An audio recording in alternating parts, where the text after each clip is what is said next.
have you seen somebody perform a combo in lag and you're just there like, guy, yo, I'm waiting for the internet to come back. What you're doing, you know? So I believe it's not too late. We've discovered it at the right time. We've known it when we should, because if I knew it any earlier, I believe I couldn't even afford to get this connection with you because I was using bundles and stuff. I didn't know a lot of things. But right now, I do know a lot of things. And the idea for me right now is to just spread that information as far as possible.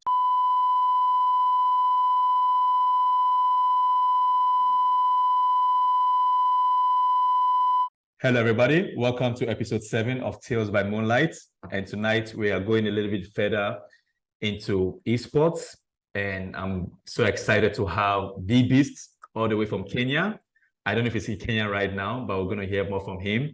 And we've been having a conversation so far online. And I'm so excited to have him on the stream tonight.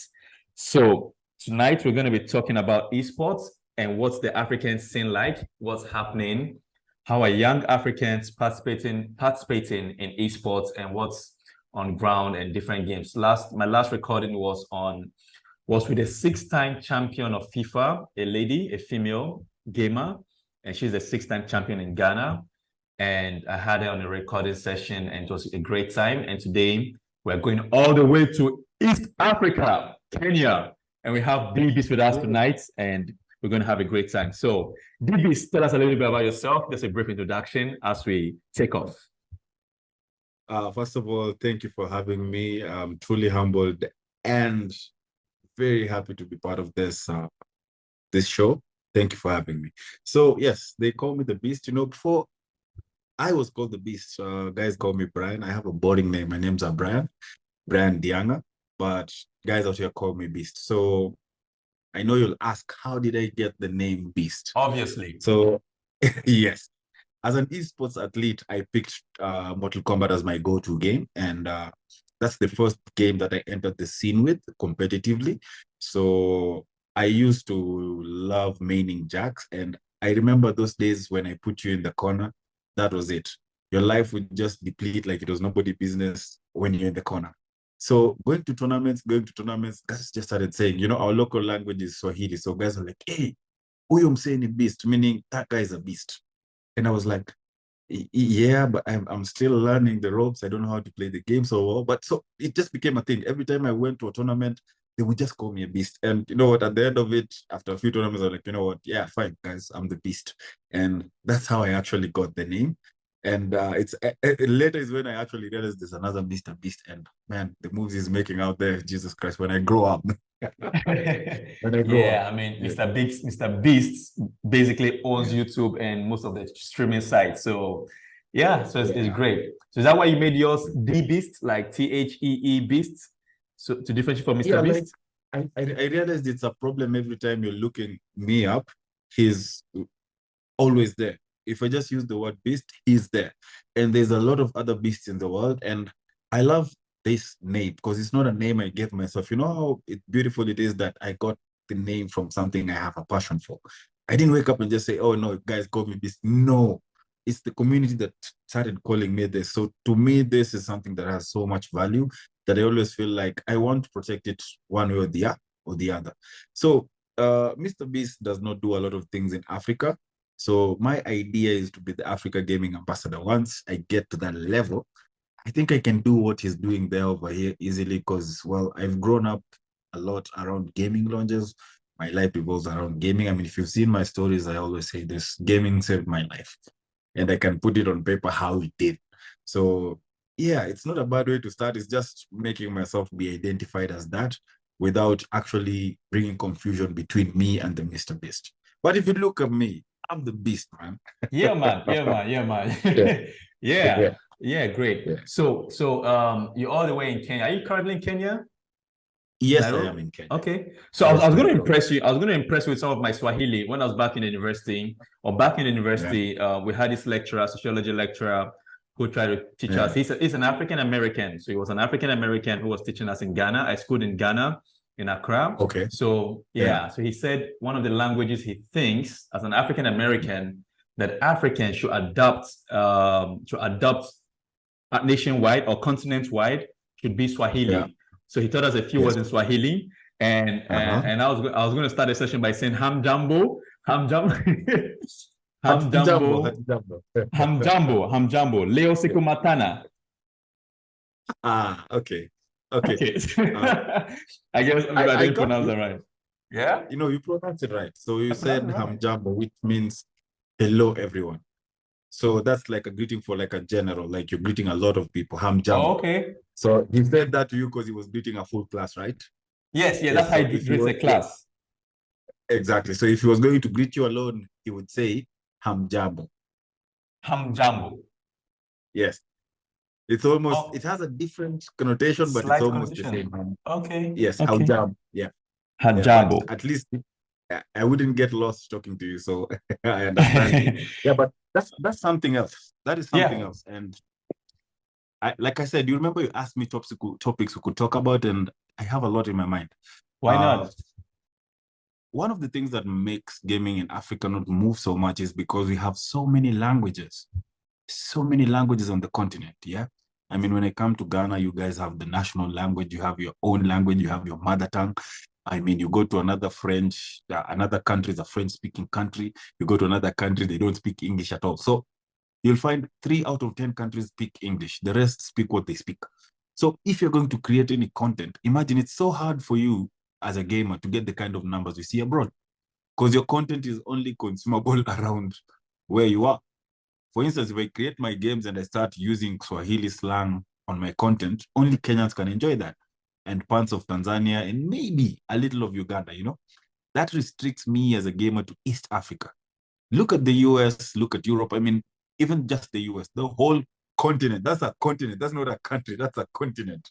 Everybody speaks English. Bruh, you wake up today and say, I want to be a good gamer, and you have what it takes, you have the merit. It's easy for you to blow up. There's no that language barrier. But for us here, I am good. I can say I'm good. Okay, I'm not the best, but I would say I'm good. But then only Kenyans and a few Tanzanians and Ugandans will understand me on my natural dialect. You get? It's easy to communicate in Swahili. I mean, not everybody has been privileged to go to school and understand how to express themselves in English. So yeah, this is something we should. You make another session. Talk about this. That's an interesting observation. Do you know the most spoken language in Africa on our continent? Do you know that it's French, actually? Yeah. And let me tell you the funny thing is that, let me tell you a funny thing, or maybe two funny things, is that as a Ghanaian or being in Ghana, I'm surrounded by Francophone countries. And in Ghana, we are kind of like trying to be taught or forced to learn the French language, but we almost know, I don't know any. It's very hard to come across a native or a Ghanaian or even a Nigerian who speaks French. Nigerians do the same thing.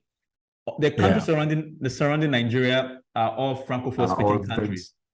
But it's a big challenge, like a language barrier, and it's almost like we are disconnected. There's no I don't even know what's happening in Togo. Togo, that is just next door neighbor. I don't even know in terms of even news. I don't know what's happening in Ivory Coast. I don't even know. One time I traveled to Togo, to Lomé, and there had been a major riot the previous day.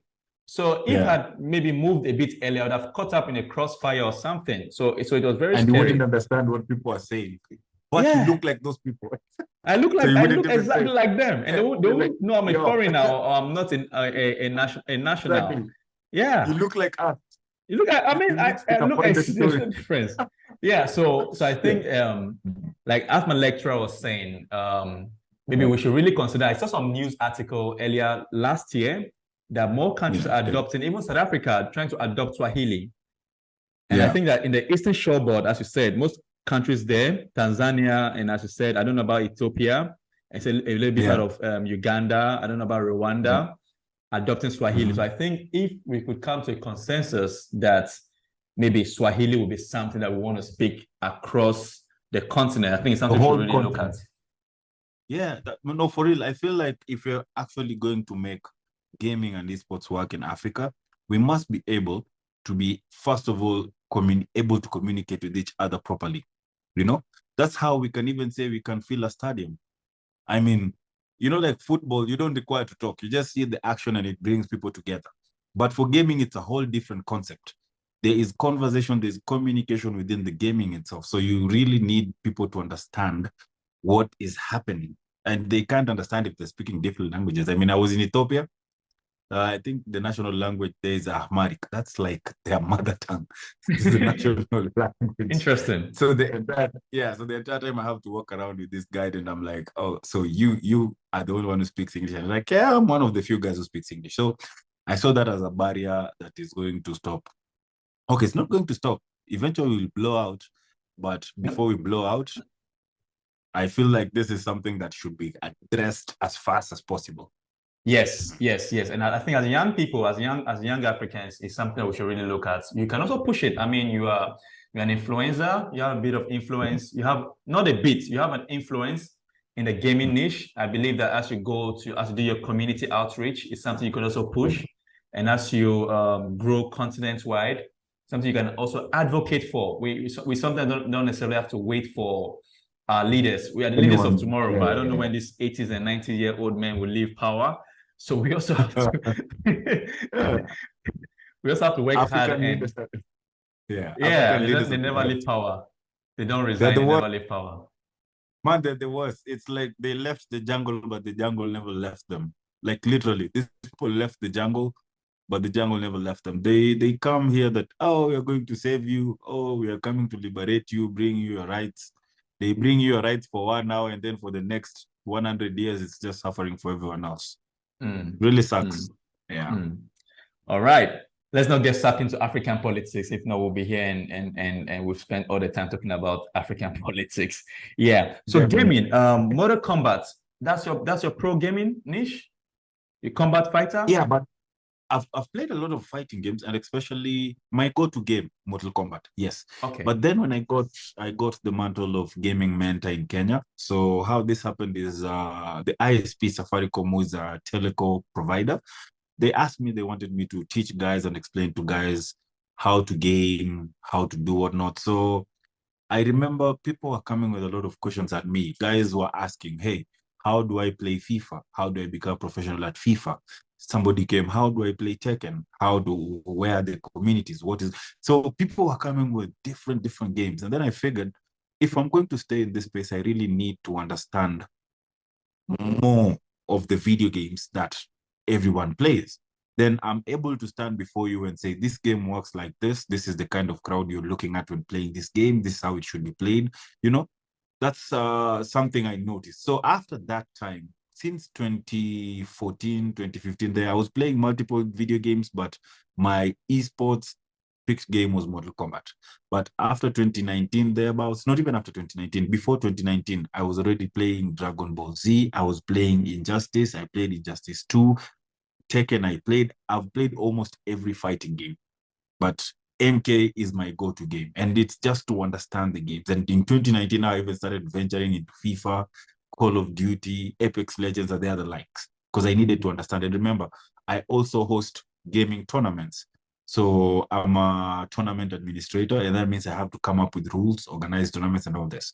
So if I'm going to be in that space, I want to understand and know what I'm giving people out there. Because remember, right now, I feel I'm supposed to voice and give direction to the young and upcoming gamers. Because if I don't lay the foundation now, I mean, yes, somebody else will come and do it, but why should I not do it? I have the ability to. So I've just figured I learn everything about gaming, and just, you know what, even if I suffer, I'm going to push gaming until it works, because it worked for me. Yeah. That's great. I see. We're going to go more into the competition you've been hosting. And so one of the things I were exploring with the 6-time champion, FIFA champion in Ghana, was content creation. How can young people, because if you look at the eSport niche or the gaming niche, there are different ways, apart from maybe just competing, there are different ways in which you can participate. So it's not just maybe just being the player and competing in competition, but how, looking at the esports in Europe, Asia has the largest esports community. How are gamers there faring? It's something I've been exploring in this stream, and we're going to go deeper again with you today. So first of all, I also noticed that, but before I go there, do you do physical sports as well? Combat? Do you participate in physical combat sports? Why did you Ah, choose, what was Mortal Kombat your go-to game? okay. So I started playing Mortal Kombat when the first Mortal Kombat I played was in 1990, somewhere between 1998, thereabouts. That's the first time I played Mortal Kombat, and it was on Sega. And I played Tekken the same day I played Mortal Kombat. And I remember Tekken had squarish characters. The characters were like Pixels, 2D-ish, like they yeah. had, yeah, the shapes, Pixels, they yeah. had like rectangles and stuff. But Mortal Kombat had actually people, like they had modeled the game that it was actual people. Like it was, yes, it was pixelated, yes, but it was a person. And then they had blood, and the game just looked realistic. You punch somebody, they go through a wall. And me being a kid who grew up watching movies, like this was the game for me. So my love for Mortal Kombat started there, and I think I've played, no, I don't think, I have played all the Mortal Kombats that have come out. And it was just a go-to game for me. In terms of where I grew up in combat choice, I think I've played the worstest of games you can play. I've played rugby. I've been a kickboxer. I've done boxing. I've This played physical sports. handball. Yes, physical sports, handball, uh, netball a bit, rugby, basketball a bit, boxing, kickboxing. Those were my games. I quit most of them because I was afraid I'd break my fingers and I couldn't play video games anymore. Oh, Yeah, okay. that's All why I right. stopped. Yeah. Awesome. Awesome. So to the young people listening out there, you could notice that the evolution of games. I did a series some time back. I was teaching some kids about gaming, and I took Yeah. them, I do that a lot as well. So I took them through the evolution of game from Family to SNES, Nintendo, Sega, Mm. the arcade games in the 80s. And like you said, Yeah. the square didn't make the game look too real for you. So if you're Yeah. out there and you think that maybe being a competitive gamer is not just the only thing you want to do, you could also look at animation or motion graphics. These are people, so there are different things you can do in the gaming space in gaming. So you can be part of the creation team or the creating team, those who create the game as well. So you can study, these are computer science discipline. So you can be a graphic designer as well and learn motion graphics or animation, 2D and 3D. So don't just think about gaming as just playing the games, spending your time playing the games all Exactly. through, but you can also do something creative and even have a career for yourself beyond just being a gamer. Yeah. Awesome. Awesome. So I think to add on yeah. that, I would say on that sector, a lot of Africa has been exploited on different ways. But on that aspect, it has not been exploited. And let me explain it like this. You know, we don't need superheroes. Why? We have our own superheroes. We have legends. I remember when we were kids, we were being told about men who fought leopards, guys who Yes. could call rain. You get like we didn't make Shongo. them In from Nigeria, we have fiction. Shongo. Yes, we don't make them from fiction. We had these guys. In Kenya, we know of a guy. There was a guy who was a warrior that he was like Superman. Like you wouldn't hurt him. What's his name? But somebody came, yeah, Luanda Magere. The guy was a Luanda. warrior. Magere. Luanda Magere. Luanda Magere, yes. So this was a warrior from the Luo community in Kenya. And this guy, I remember, he was impenetrable. Like you couldn't stab him. If you threw a spear at him, it bent. But his power lied on his shadow. Like his physical form was in his shadow. So in so many fights, he kept killing people. They give him a woman as a wife. Long story short, the guy ended up being killed by being stabbed in the shadow, and he turned into a rock, which is in place till today. You can be taken and shown. This used to be a guy. We have this Really? imagine that being a game. Nobody has thought about that. Imagine that story being a movie. You know, we in Africa we have so much that is just lying there waiting to be exploited. And the easiest way for this to become a game is if it's a movie. I mean, we're watching movies of fantasy all the time and they're being changed into games. Why don't we in Africa as well start thinking about we have folklore, we have those kind of tales, change them into an adventure, make a game, sell it. You We'll know, definitely but consider that. to be sincere, I've seen some Nigerians doing animation series using the local Yeah. deities and the local gods. But in terms, Yeah. I also saw you reviewing a game, but that was like African Union game testing. I don't know what Yeah. that's Yeah. really Yeah. about. Yeah, but to be sincere, I've seen some guys working and I've seen some other people pushing. But like you said, you know, Yeah. the interesting thing is that these, let's take Thor, let's take Thor, the Yeah. hammer guy, is Yes. like an adaptation of a Greek folklore from Europe. And we No, interestingly, he was a Norse. He's a Norse god. yes, it's a Norse god. And Norse. interestingly, in Yeah. Nigeria, we have Shango, who looks similar. He uses the same, he has And sounds he has a similar. scepter. So it's Yeah. like you're saying. So yeah, we can't wait as Africans to wait for Europeans to come tell our own stories. We have to tell our stories Exactly. ourselves. Exactly. Yeah. You have to. At this point and this age where we are, we only have us to blame. We have the technology, we have the infrastructure, we have the brains. What is stopping us? We have the market. I mean, look at India. India, Bollywood is sustained by the community, the The Indian Indian whatever. Yeah. market itself. Yeah. And you will ask them and they'll boldly say, why make a movie in English while our own country can consume and give us, a lot of benefits than selling it to the world? That's where Africa, we have slept on the ball. We need to wake up. Seriously, we do need to wake up. That's how everything will work. I mean, I used to look at Africa and think we are bad off. No, man, we're good. We have everything. If it's the weather, it's good. If it's wild animals, we have. It's minerals, we have. We have everything. I think we're That just is what lazy. this We need channel to. is all about. Yeah.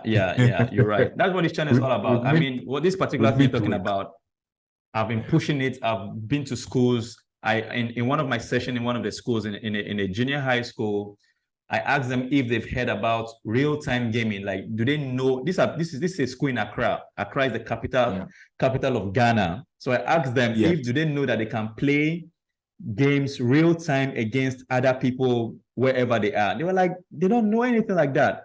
What I'm is like, that? yeah, these are young Yeah. people, adolescents, yeah, and young teenage people. And in 2020, in 2022, you don't know that you Yeah. can play a game in real time, even on your mobile, against an opponent anywhere else in the world. So we have a lot of work to do. Yeah, it's a lot We of do. work to We do. do.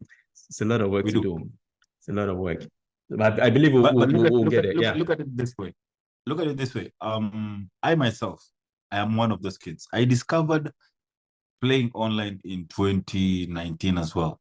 Imagine, since 2015, I was just playing with the AI, inviting guys over, playing with them. That's how I got good in Mortal Kombat. And then when I joined online, I came and realized I know nothing. There was a whole world out there of other beasts, and there were guys who could really play and really hold it down. And they even used to. Have you seen somebody perform a combo in lag and you're just there like, guy, yo, I'm waiting for the internet to come back. What you're doing, you know? So I believe it's not too late. We've discovered it at the right time. We've known it when we should, because if I knew it any earlier, I believe I couldn't even afford to get this connection with you because I was using bundles and stuff. I didn't know a lot of things. But right now, I do know a lot of things. And the idea for me right now is to just spread that information as far as possible. So do you want to say gaming exposed you to technology and to the tools out there? Yes, gaming has exposed me to a lot of things because I learned from gaming on YouTube. The fact that I can speak English is because of playing a shit ton of video games. I have literally grown up in gaming lounges. And if I was not playing outside, I was playing video games.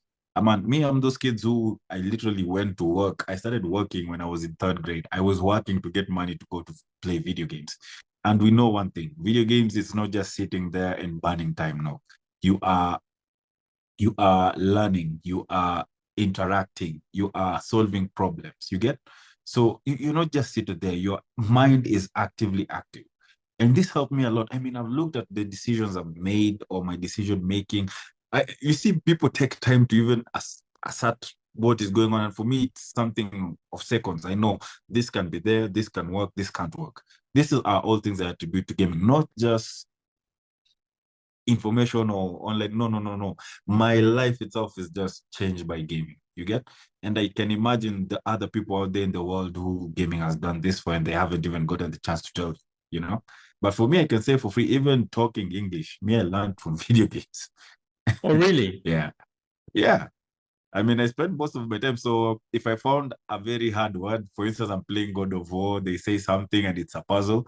I remember I would go back home or go to school, ask for my friend a dictionary and look for the word and see what it means. And then the next day I'm going to pass that mission. Yeah. Wow. So you get, Wow. it was even taking me back to books. what I didn't understand, the conquest of English, like the hardest English that was there, was just going, okay, this guy said this. I make sure I write it down somewhere. Tomorrow in the morning when I go back to school, the first thing I want to know, what does this word mean? You know? And I think that is learning. So imagine if you even developed games geared on learning. People would be smarter fuck out here because you'd be learning and enjoying it. You know? Awesome. Not just to Awesome. learn.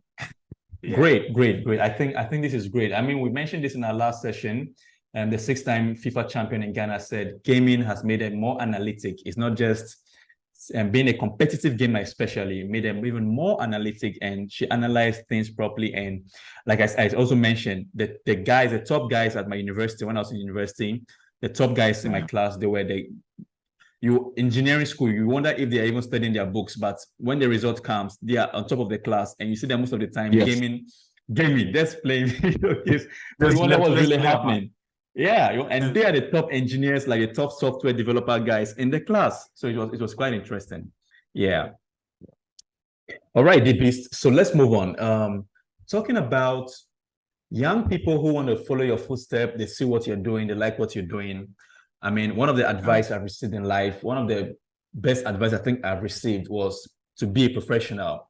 So whatever you're doing, do it professionally, do it well, and do it to the highest level possible. So I believe you're a professional, a pro gamer, and an event organizer. So that you have younger people looking up to you who might someday want to be like you. So let's talk about branding. How has your branding journey been so far, being a pro esport player? I noticed that you are signed on by Team Reeve. Maybe you can tell us more about Team Reeve and what's your contract with them, or how you relate with them, and just tell us more about branding in the esports I also noticed that you're with Monster, so you promoted Monster energy drink as well. So I believe you've cracked something about the branding. Oh, great! Please, all day, every day. you just placed an ad on my stream. All right, that's good. That's great. Yeah, shed more light on us on branding and how you position yourself and how you get these deals to help young people out there. So I would start by, to be honest, as a gamer, I'm not the first, but I'd say I'm the first in this side of Africa to be in the position I am.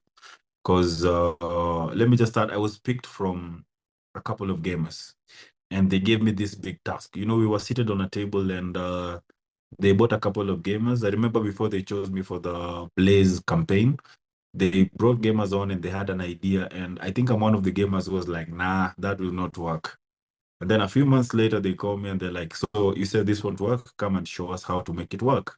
And that's how I got there. So, you know, when I got there, I just went as a gamer. I knew nothing about branding. I knew nothing about Instagram. I knew nothing about... I didn't know anything. I was just good at Mortal Kombat. That's it. So when I got there, the first thing was I had to share posters all the time. And I was put with celebrities, guys who sing, guys in the fashion industry. I was put with so many guys, and they used to have so crazy numbers. I was like, how was I even picked? Like, how am I in the middle of these people? And then I realized what I was bringing to the table was new, was nothing like I was going to make this work, because I remember I told them this wouldn't work. That's why they picked me. So the journey started by me looking at how these celebrities had placed themselves, how they were advertising themselves, how they were packaging themselves. I realized that that's what I tell you, the thing about me having to learn other games came in there. Because I realized I want to apply for somebody who calls themselves a gamer. I don't want just to be the guy for the MK guys, you know? No, now I want to address the whole gaming community. And I want that anyone who's a gamer who, when approaching me, I can comfortably answer them. So I started looking how to make my pages look. If you look, I've changed my names, I've arranged things in a certain way. This is how it's supposed to be done. I had to look and talk to guys who do social media management. I was like, hey, problem. I have small numbers because people don't understand gaming. How do I make this work? And I had a challenge. If I posted myself, my post would get likes, interactions, and all that. But when I posted anything to do with gaming, I realized the post was struggling. So, as I kept doing these experiments, I kept learning. And that's the thing. Africa gaming still doesn't have a straight formula like this. And I would say that's a disadvantage and also an advantage. It's a disadvantage because you have to push yourself really hard, but package yourself the way you feel like. So, guys, like, you know, I started grooming myself and making sure now that I look like, when I actually enter, when you see me, that fits. So I didn't just want my branding to be restricted to game, my embodiment to be gaming. So when you just see me, you see that guy is a bit. So when I stand there, when I talk, when I game, it's one thing. So as I would that's the thing I tell gamers right now, don't just look at yourself as a good gamer. No, you need an audience. Why do you need an audience? This is how we are going to be able to fill even a stadium when we do a gaming tournament. If you're just good and you're good in your estate, that doesn't help anyone. The guys at your estate are not enough to fill a stadium. You need like the whole country, the whole community to know you're good at it. And then when you say, hey guys, there's a tournament, I want you to come, we have the numbers. If I say they're going to be a ticket for the gate, this is going to pay the gamer, this is going to pay the guys hosting the event. It's something like this. So I'd say the journey in branding myself has been like it's still continuing. I haven't even finished yet. And I did a bit of design as well. I did a bit of design school. I didn't finish, but I did a bit of it. And I learned how to package myself. I try to get information from everyone. So if I meet these influencers, I ask them, what do you do? How do you do it? So the first job I got as an influencer was for Coca-Cola. And I remember the first, if you Oh, look down on Coca-Cola. That's yes, nice. Coca-Cola.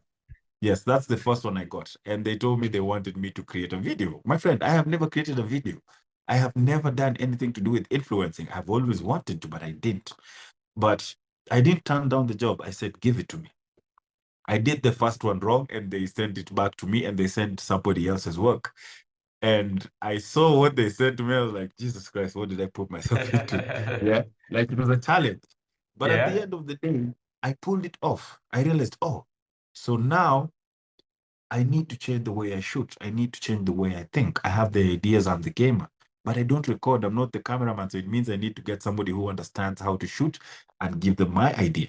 So if you are a gamer, you have to start thinking, how do you shoot content if you can't afford it? How do you package yourself so that by the time they start calling you the beast, you're not going to start learning things like I did? So those are the kind of challenges I pose to gamers. And I always tell them, I'm learning myself. And the good thing right now, the internet is open. You want anything answered, the internet will guide you to the right place and to the wrong place.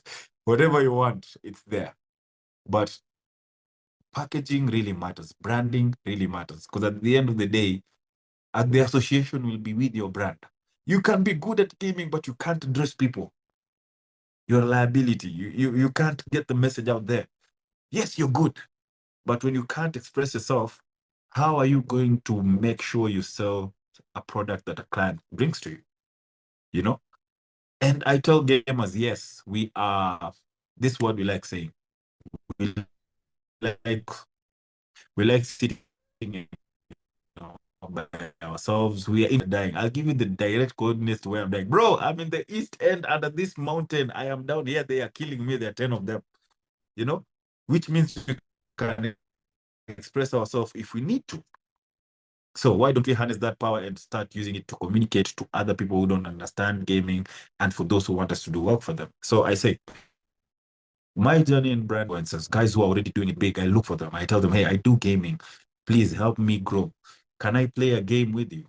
Can I collaborate on one of your posts? And they tell me, yes, Beast, please come play with me. I play with them and I get the numbers I need. And then now it will be a thing of converting their followers into gaming. Events. I don't miss out on events. If there's an event that I can go, I go, and the only thing I talk about is gaming.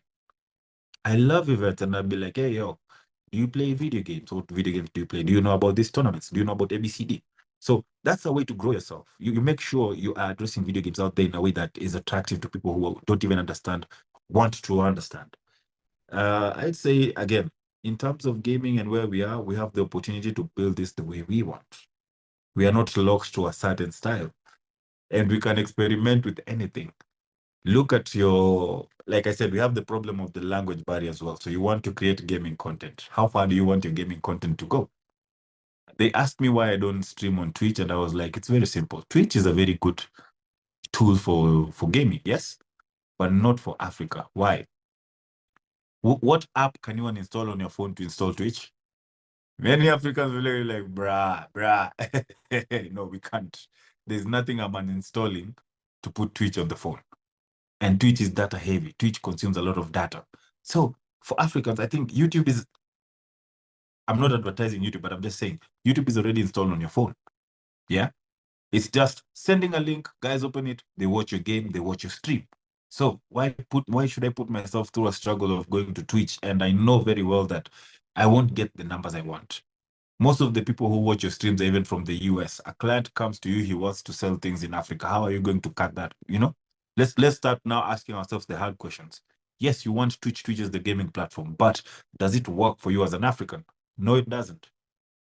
Yes, it's the best platform for gaming. You want to watch games, please, by all means, go there. But for you as an African, does it work? No, it doesn't.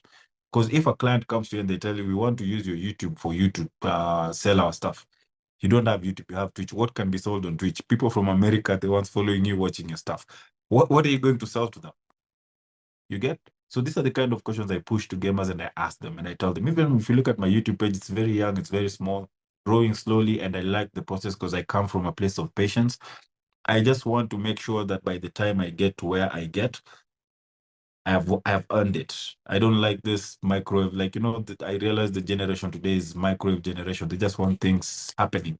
They don't want to take time. And I think one of the things that has made me stay a lot longer in this game is I've been around for the longest time. I've taken my time. I've looked at every angle and I'm still looking at it and learning. And that's what enables my growth. So in terms of branding, I would just say use every means possible to get yourself out there. Look at the apps. I'm talking about TikTok, Instagram. You're not just limited to gaming on your console.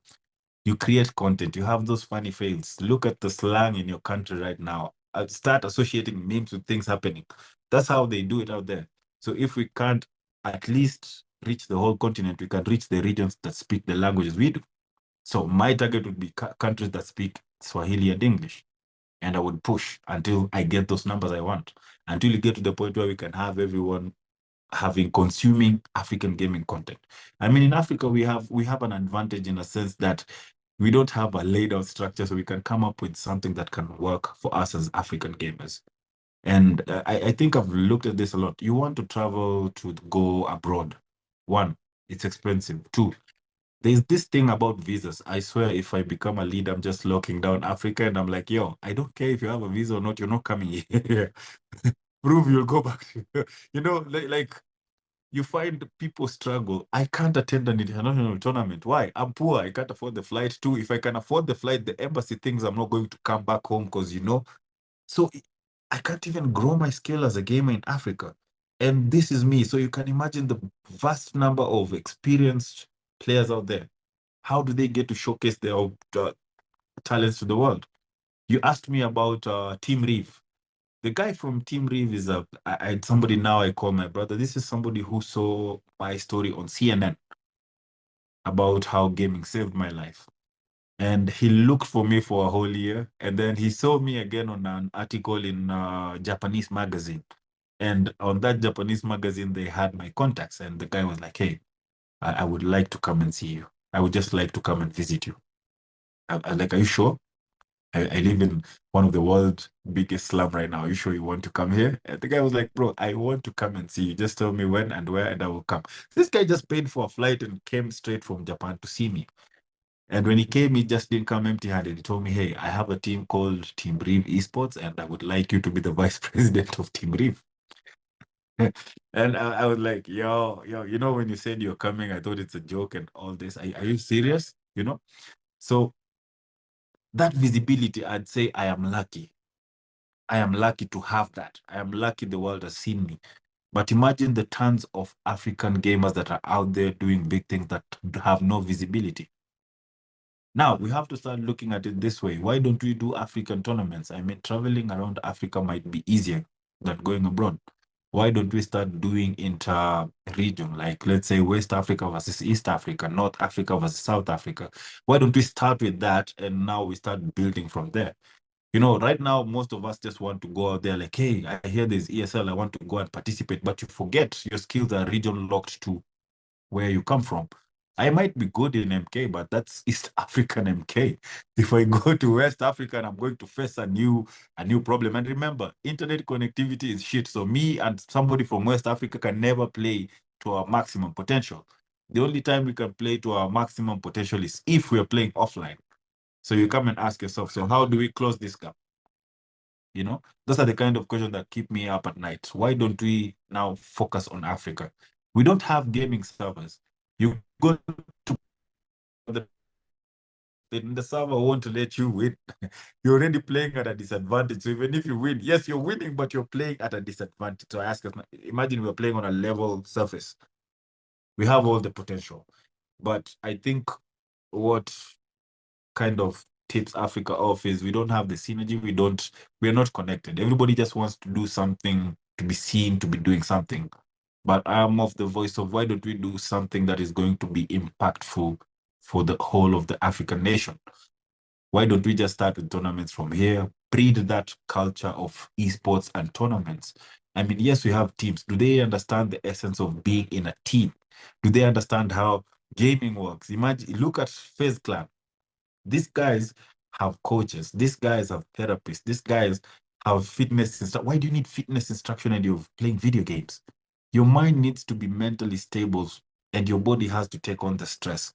So if you're not physically fit, your mind is not fit. You won't perform. You see, this nobody tells gamers things like this. I think what gave me an advantage playing Mortal Kombat was the fact that I was doing all that sports outside. If you look at my history of playing these tournaments, I was losing in the first game. And somebody brought that thing to me one day, like, bro, I've noticed every time you're in a tournament, you're always kicked out in the first game. You start playing from the loser side. Why? And I was like, yeah, I don't understand. And then later I came and figured out. So by the time I'm in losers, these guys have played their games, they're tired. So when I'm facing them at losers, I have the endurance. I can take them on, all of them, and go back to the winner side and win. That was fitness giving me that advantage, you know? And this is something I came and realized very late. Oh, so it's because I was going to the gym. That's why I could actually not get tired and play guys for that long. Yes. Nobody tells gamers things like this. So we need classes like this. We need education for gamers on esports. Don't just play video games to be good at your estate, but I know, package yourself. You know, just present yourself in a way that when somebody sees you, they want to get everyone else on video games. And that's why I say I want to be the African gaming ambassador. I don't know if that adds Awesome. up, but I would Man, yeah. I'm down with you, man. I mean, this session you just had, this last session, your talk right now is like a masterclass on its own to ginger and help encourage someone out there. I mean, Yeah. you've made it so much, a lot of points and great points that is.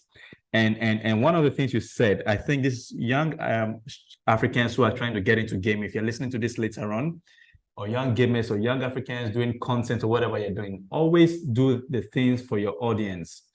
Build the right audience. As I said, audience are localized. Don't think you might go out there for competition or whatever, but you not get a brand deal. So one of the things I've been doing is also getting partnership deals for my content and all of that.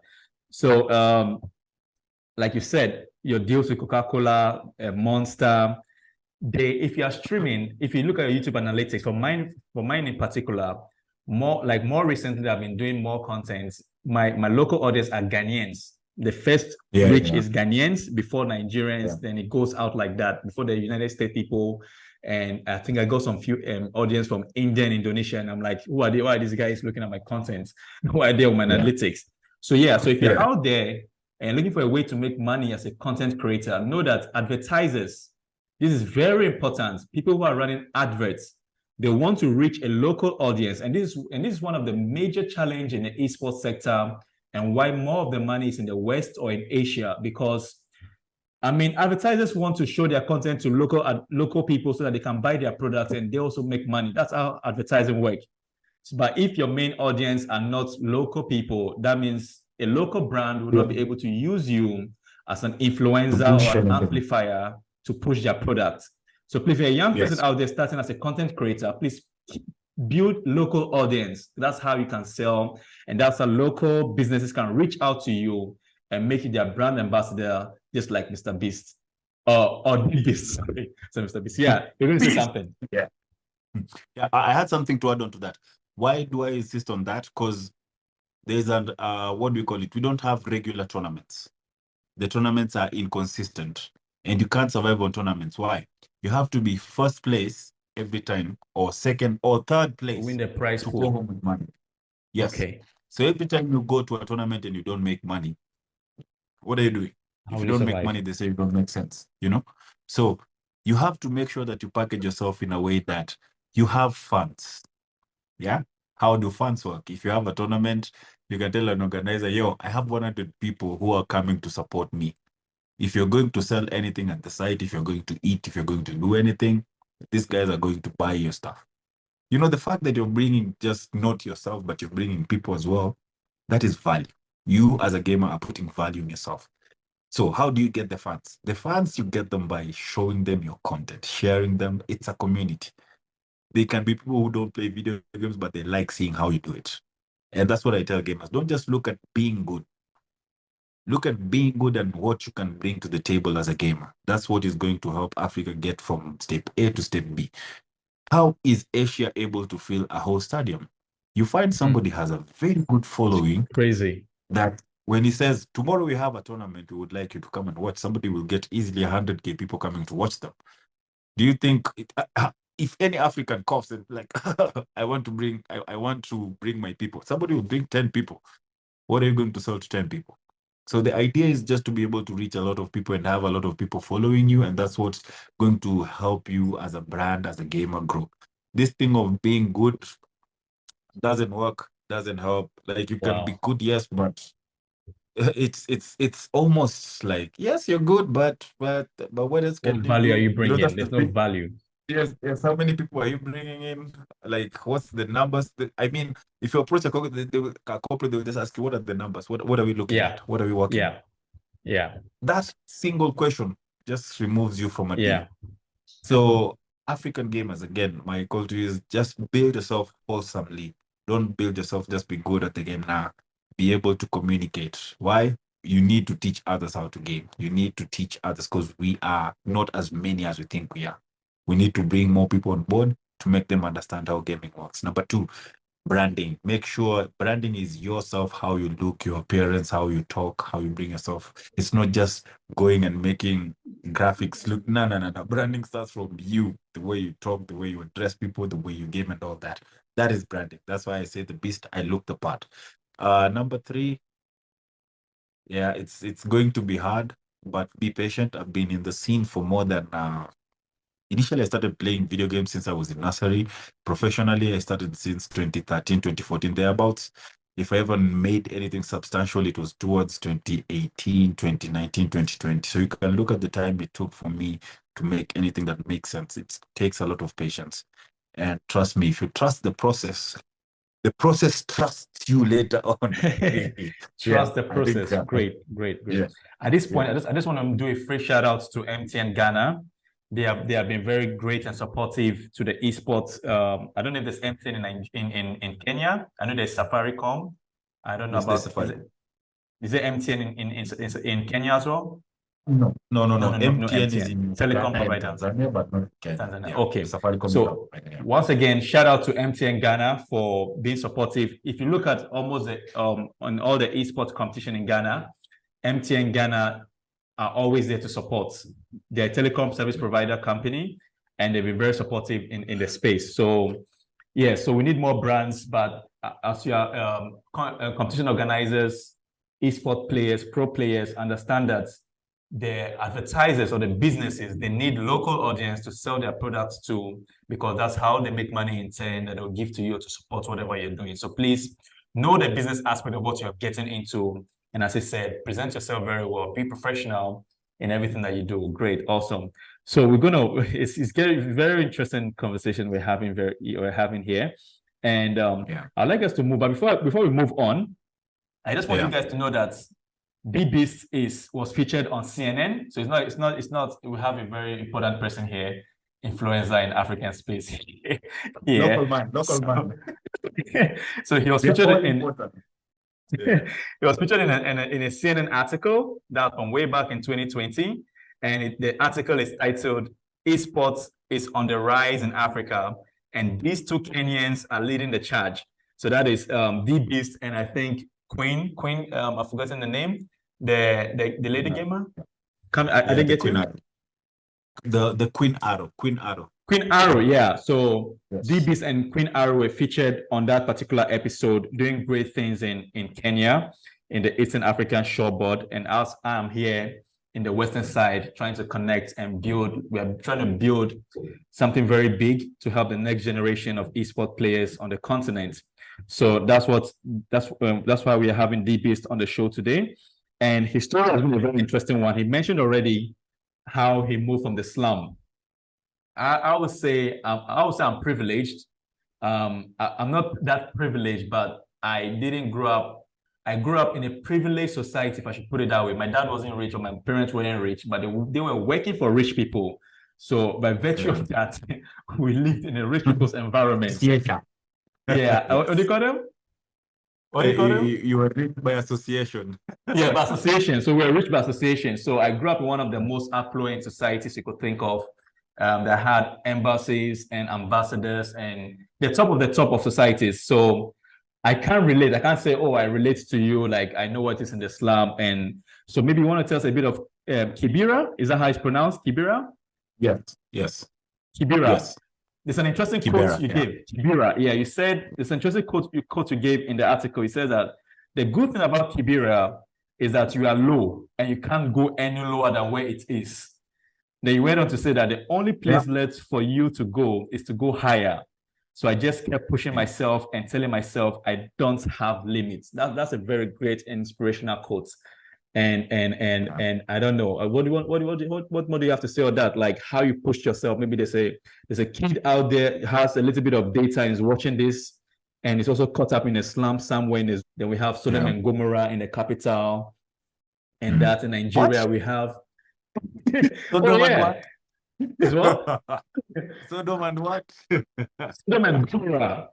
Yeah, that's correct. So you can imagine how bad the place is. Yeah, it's a slum environment like Sodom and Gomorrah, and in Nigeria we have there's this slum in Lagos on the water, and I believe that this video might get to them. We don't know where this video will end up. So I want you to tell them something. How did you push yourself from the slum in Kibera to where you are right now? Tell someone something, how you did it, and encourage them. Yeah. So I when I was young, I didn't understand and I didn't have anybody around me to explain what was going on.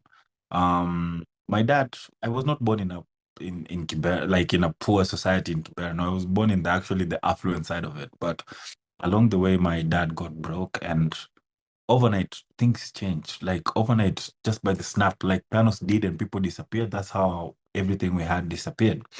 And I remember I used to think these days were nightmares, but I was already playing video games by then. So video games were the only things that made sense to me. So most of the time I would run away from home and just spend my day at the gaming cafe, gaming dens, because that's the only place there was electricity and TV. We didn't even have electricity at home. And then my mom didn't understand why I was playing video games. Like I was just a kid and I didn't know who to ask and to explain to me what was actually going on. So I was figuring a lot of things out on my own. I mean, my dad would give me money when I was a younger bit. He would tell me, go play video games. He bought video games at home. I would watch movies.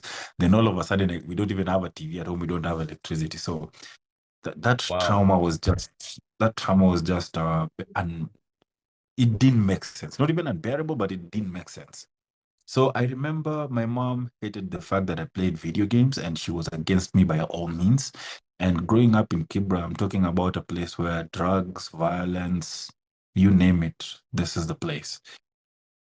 Like everything about this place was just hard, man. You cannot get water, like there's no water at home, taps, nothing. Like it was just like it was like a survival game. Like if you've played this game called Fallout 76 or any Fallout. If you've played any Fallout, Okay. you see the No, I've not environment played. in Fallout. I've Yeah, not played Fallout, yeah. you haven't? Yeah, just go and look No. at the gameplay of Fallout. Fallout Okay. is yes, this place. I'll check it It's a out. game about a place that people dropped nukes, and then the world was reset to like 200 years back in Apocalypse the and past. zombie kind of, yeah. That's crazy, man. Yes, but now, but you see, this Is is it still what like that right really now? Is Kibera still like that?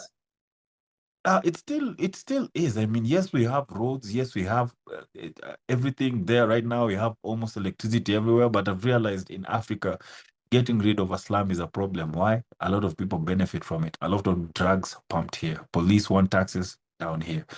Now we are going to the controversial side of it, but I don't want to do that. So growing this in this place, I mean, there was a lot of negative things I was seeing as a kid. I was seeing junkies. I was seeing thugs. I was seeing thieves being shot and killed every day. I remember there was one time we were gaming in a gaming cafe. A police shot a thug outside. The bullet went into the gaming shop, passed behind me, hit Crazy, the man. screen, and this is where I grew up. And my mom never paid for me to go to this gaming lounge. So as early as when I was 9 years old, I was fetching water and pouring trash for people as work to get money. I mean, I became so built because I realized I was making less money carrying one jerry can, so I would carry 20 liters, and I'm 9 years old. I was carrying two of them. And I remember the first time I was sick, I went to a doctor and she was like, yeah, don't carry any more water. You're asthmatic. You're not going to, it's not going to work well for you. Trust me, carrying that water finished my asthma. And it became my daily hustle. I used to fetch water. I would go like 15 trips to make at least 120 Kenya shillings, and that would sustain my gaming. So in this, the budget was 60 shillings was 1 hour of gaming because 1 hour was 1 shilling. The other 30 shillings was for food. And then I loved movies. And since we didn't have movies at home, I would go to this local movie dance and watch movies there. So I sorted my entertainment out. Anyway, I learned a lot doing this. I learned responsibility. I learned patience. And these are the places that made me as a person. How I say it saved my life is I'd say for free that growing up, most of my friends got killed. They became thugs, they became junkies, they went into alcohol. I mean, I lost so many friends. We are left like three of us out of more than 40 people. This is what growing up in Kibra means. So the Oh, fact that I even made it to 20 years for me it was just amazing. Like I didn't believe that. I buried so many people, it became something so casual. And this is what it is growing here. And me, I'd say for free, gaming grounded me because I didn't get the chance to join groups. I didn't get the chance to go and join clans or whatever. People didn't understand gaming, so they were like, this kid is crazy. They didn't associate with me, but this was the only place you would find me. So towards the end, I came and I just looked at it this way. I went to Egypt, worked as a hotel animation, stayed there for a year.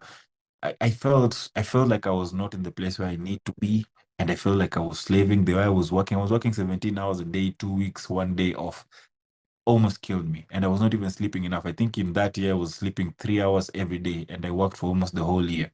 So I came back home, got into depression, and then I remembered I'm so good at video games and I've seen tournaments. I started going to tournaments and I told myself, I love video games. I have seen the potential of video games in the world out there. Why don't we do that here? And it's with there I started pushing myself, going to tournaments. Man, I was losing, I was getting beaten all the time. I didn't even have a console. So it was a struggle, but it didn't discourage me because I looked at where I came from as a kid. I was just like, I am not going to stop unless I'm stopped. So I'm just going to continue playing video games, but with a plan. I want to be a good gamer.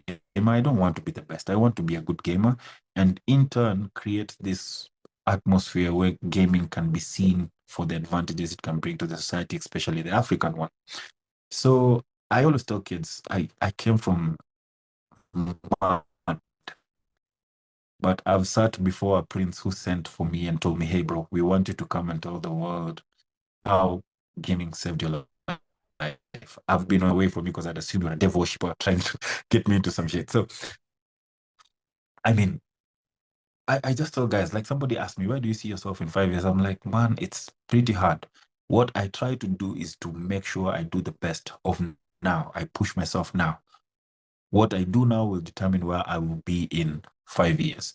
So to the kids out there, I'm usually like, yo, where you are right now, it's building you for something better in the future. If you give up, you fail. If you persevere, you survive, better things wait. Because I had this quote somewhere: men who are made during tough times give a soft life, and men who are made through soft life have a hard life. So for me, I've faced so many challenges that I feel that I can take on anything. And this is the message I always want to tell them, like, hey, yes, you are in a muddy place. Yes, you're in a watery place. Yes, you're in a poor place. I grew up with 1 meal or 2 meals in a day, so I know about starving. I've been a street kid. I've lived in the street. I came back home. I've done everything. There's nothing that I haven't done. And I usually say perseverance and patience and keep your mind focused. Troubles are there, they will never end. You tell yourself you don't have money, so your problem is money. And then remember, there are people who have money and they have problems. Yeah. So at least we know your problem is you don't have money. So if you get money, your problems are finished. Yeah. But what of the person who has money and they still have problems? How do you help that person? So I usually tell kids, it's not always about the money, it's about yourself. Build yourself. Become a grounded person when you grow up, so nothing will shake you. Whatever wind comes, it won't shake you. Wow. Whatever you do, Wow. you don't have to be the beast. You don't have to be the beast because we have different parts in this world. But find something you're good at, put 1000% in it, and trust me, kings will look for you and tell you, hey, come and tell us how Yeah. you do that. Because what I did was I was just playing video games and I said, I'm going to be good at video games. But here I am today talking to you, somebody in West Africa. I used to watch you guys in movies, Afro cinema. Now I'm Your Nigerian movies. exactly. Yeah. Yeah. But now look, we are having a conversation and we're talking about what I do and why. It's because of how hard I did it. It got to your ears and your eyes. So to these kids, whatever you're going through, go through it, but make sure you survive and come out a better person. Don't be troubled because you grow in a troubled place. Be light. Shine in that darkness. That is what I would say. That's what I do. I just shine in that darkness. Be a And it's light hard to turn. and Yeah. shine in the Be the darkness. So yeah. if you are a kid somewhere in Sodom and Gomorrah in Accra, Ghana, if you're a kid somewhere in Makoko in Lagos, living on the water, if you're a kid somewhere in Kibera in Kenya, these are encouraging words for you from the beasts, and be a light in your community, persevere, and you definitely break through. So these are very encouraging words. Thank you so much, Mr. Beast. Why am I calling Mr. Beast? The Beast. Thanks so much, The Beast, for such encouraging Mr. words. Beast is okay. Don't Yeah. worry. Hostile takeover. And yeah, we're going to the Hostile top, man. takeover. We're going to the Yeah. top. In wrapping up, The Beast, Yeah. let's look at community gaming. So you say you're involved in Pro Series gaming, and every week you host tournaments for different platforms. That is mobile gaming, PC gaming, and consoles. And you have Yes. at least on average 50 players coming to register for these events. So Yes. I believe that there are many young people out there, or even pro gamers or other event organizers, who might want to help Yeah. young people to become gamers in their community across Africa. So can you shed more light? Can you tell us how you organize these events and what goes into it, and how even getting brands to participate, getting the prize pool money, and just help us. So we want to know how to organize game. We believe that games can move someone from a slum and take them and make them a better person in life, or even give them skills they never knew they could have. So please let us know, tell us, help us throw more insights on how organizing community events for games for different categories from mobile, PC, and console are being done. We believe you're the best person to ask this question. Yes. So I joined Pro Series Gaming, which is a esports company that promotes video games and esports. So I joined them in early 2020, and then Corona started. So the initial plan was to do what Safaricom Blaze had done, host tournaments around the country. But remember, when COVID came, everything was on lockdown. So we came up with an experiment and said, why don't we do online tournaments? And we started with the easiest ones. We started doing tournaments on mobile. We started using games like 8 Ball, PUBG, Call of Duty Mobile, and Clash of Clans and Clash of Titans.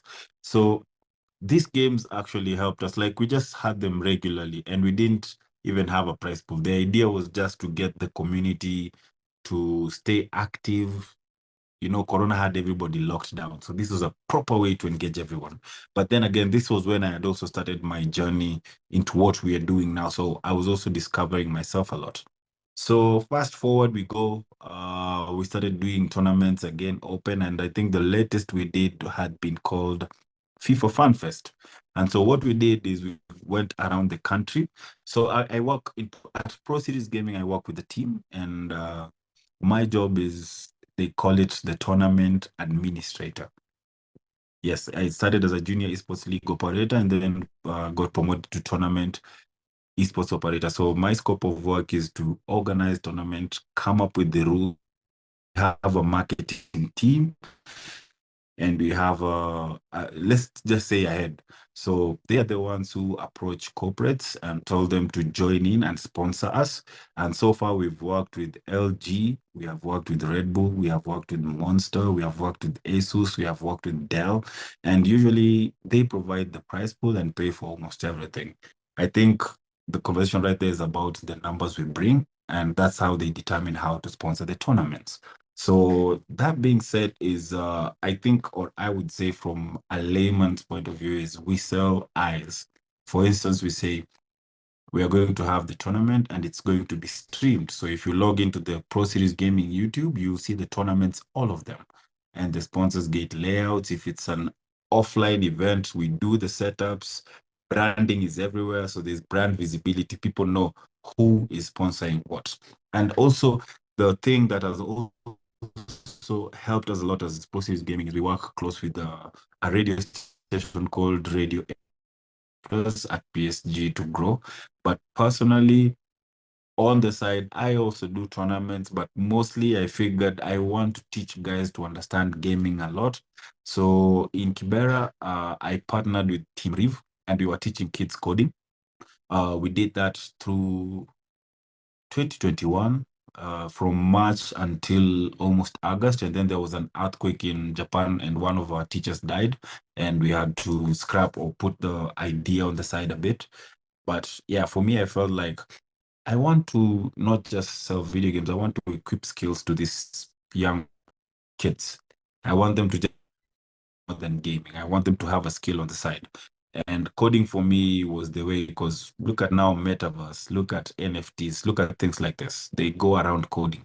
A lot of jobs in the future are just going to be about coding and good machines. And the one thing I see, we fail being taught parts of a flower, parts of a plant, but you're not going to be a farmer. You're going to look for work in an office. That it beats the it beats the process. Like why am I not being taught skills that I can apply immediately I leave school or even while in school?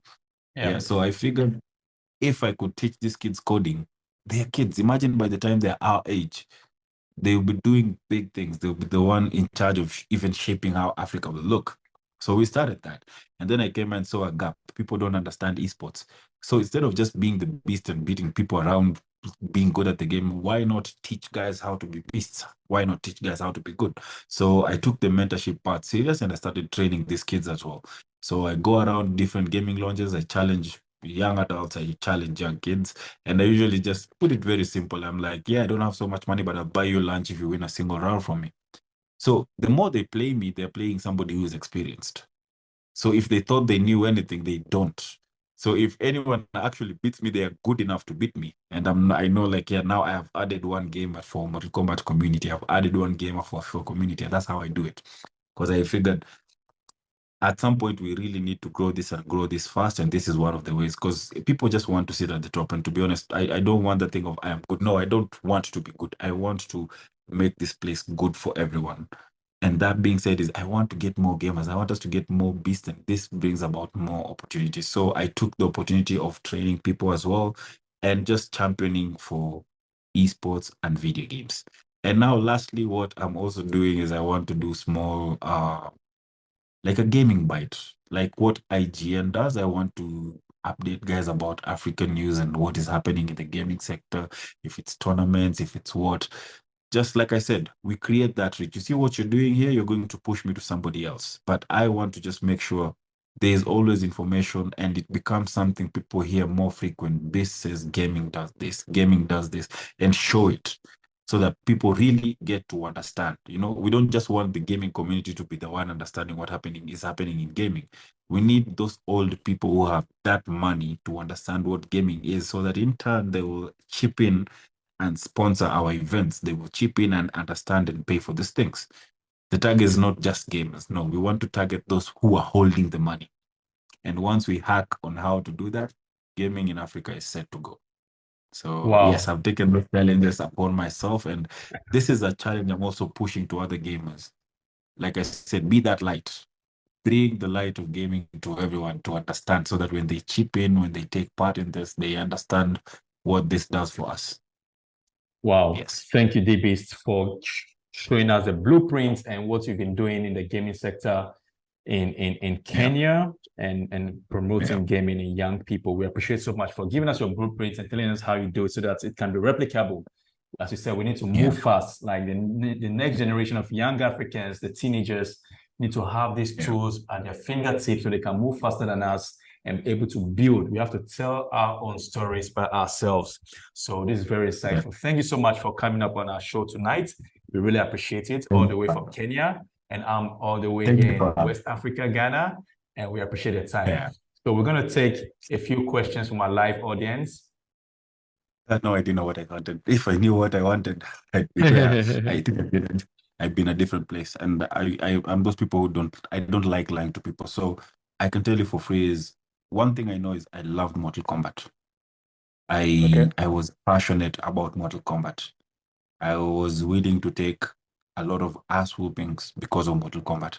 And you remember earlier on in the interview, uh, I told him I used to get beat so bad. I didn't even say this part. I remember there was a friend of mine coming from Uganda. His name was Gambit. This guy was very good in MK.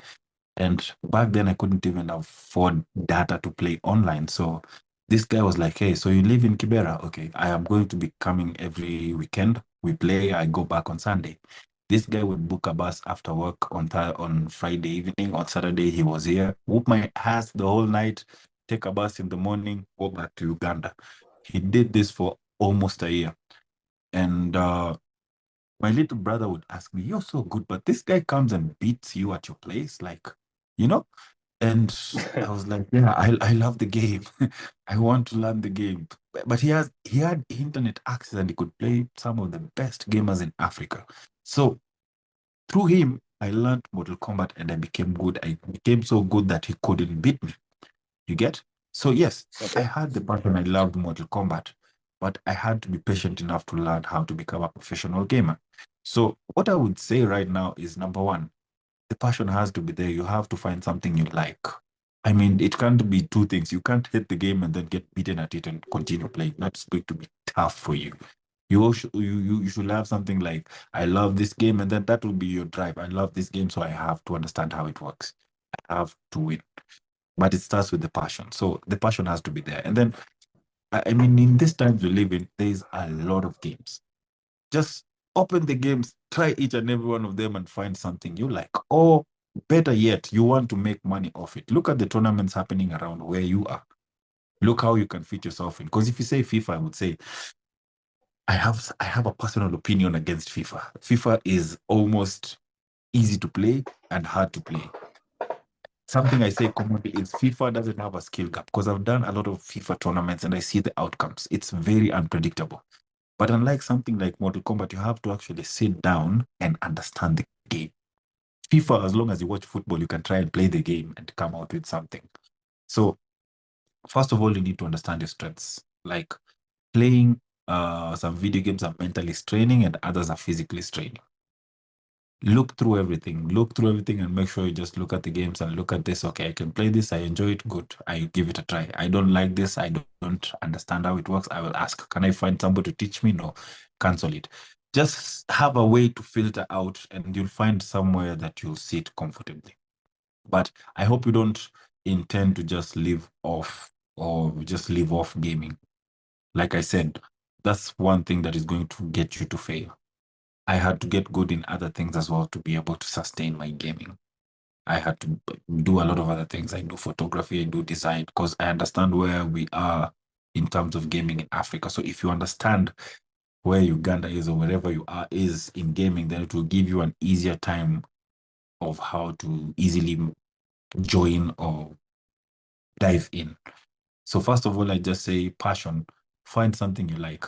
Train. Secondly, understand the terrain you're in. Are you in a forest or are you in a desert? I understand how your desert works, or I understand how your forest works. And those two things will just give you an easy time of how to even get into the space. And make sure every time surround yourself with people who play that game you want to be good at. You cannot be good playing the game alone. Please never lie to yourself that you'll be good in your estate, but outside the estate, it's going to be chaos. Just make sure every time, if you say it's FIFA, get yourself into FIFA groups, ask for matches, play with the best of the best. The easiest way to even level up in any game is to play with the best. And be ready for ass whoopings. Take them positively, learn. That's how you grow. Yes, that's what I would say. This is your host, Saharan Sab, bringing you technology, STEM education to young Africans.